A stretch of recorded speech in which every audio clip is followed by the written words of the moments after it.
সালাত আদায় করবে না,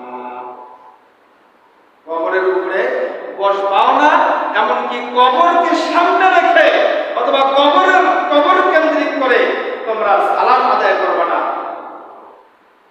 তাহলে এতক্ষণ আলোচনার মধ্যে আমাদের কাছে একটা জিনিস পরিষ্কার হয়ে গেল, সেটি হলো যারা কবরে সিজদা দেয় তারা হলো নিকৃষ্ট, যারা কবরে সিজদা দেয় দ্বিতীয় নাম্বার তারা হলো আল্লাহর অভিশপ্ত প্রাপ্ত বান্দা।